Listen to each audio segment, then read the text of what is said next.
La palabra de Dios es viva y eficaz.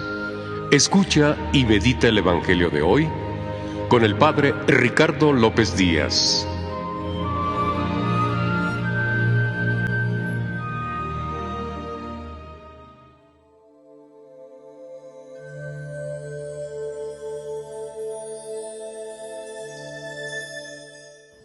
Hoy, 9 de noviembre, fiesta de la dedicación de la Basílica de San Juan de Letrán, escuchemos el Santo Evangelio, según San Juan.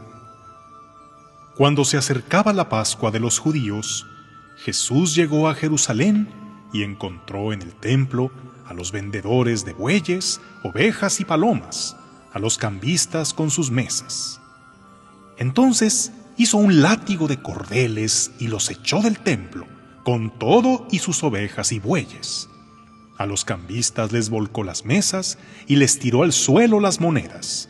Y a los que vendían palomas les dijo: «Quiten todo esto de aquí y no conviertan en un mercado la casa de mi Padre». En ese momento, sus discípulos se acordaron de lo que estaba escrito: «El celo de tu casa me devora». Después intervinieron los judíos para preguntarle: «¿Qué señal nos das de que tienes autoridad para actuar así?». Jesús les respondió: «Destruyan este templo y en 3 días lo reconstruiré». Replicaron los judíos: 46 años se ha llevado la construcción del templo, ¿y tú lo vas a levantar en 3 días? Pero él hablaba del templo de su cuerpo. Por eso, cuando resucitó Jesús de entre los muertos, se acordaron sus discípulos de que había dicho aquello y creyeron en la Escritura y en las palabras que Jesús había dicho. Palabra del Señor.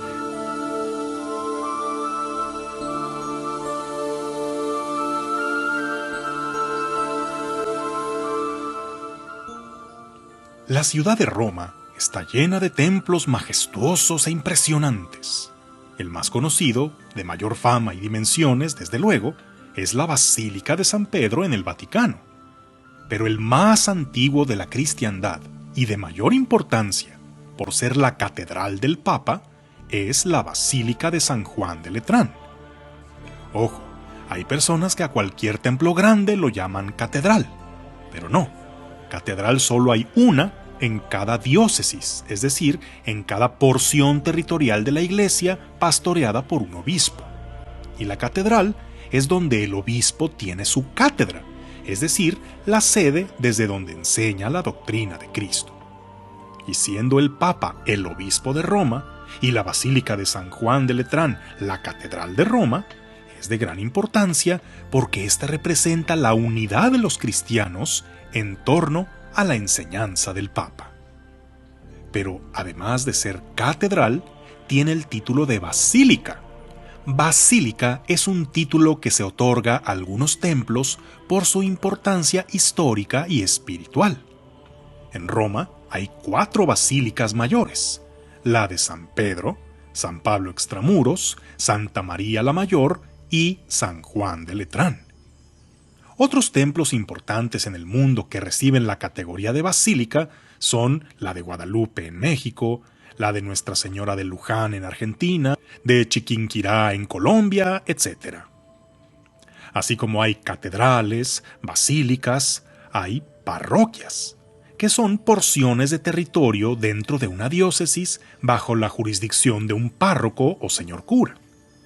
A veces llamamos parroquia a las instalaciones del templo parroquial, pero en sí la parroquia se refiere a todo el territorio que corresponde al pastoreo de ese párroco. El templo y demás instalaciones son solo la sede parroquial. Hay templos más pequeños o que están en un territorio que no se ha erigido como parroquia, y a eso se les llaman capillas, que son atendidos por un capellán. Pero bueno, habiendo visto a grandes rasgos la clasificación de templos, ¿a cuál de ellos se le puede llamar iglesia? Porque la gente llama indistintamente iglesia a cualquier templo. Y no es, digamos, incorrecto, pero es impreciso.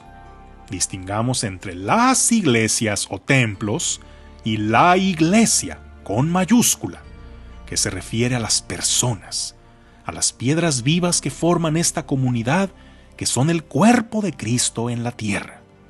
Los templos son los recintos sagrados donde esta comunidad se reúne a orar y celebrar su fe. Pero la iglesia está donde se encuentran los creyentes viviendo el Evangelio.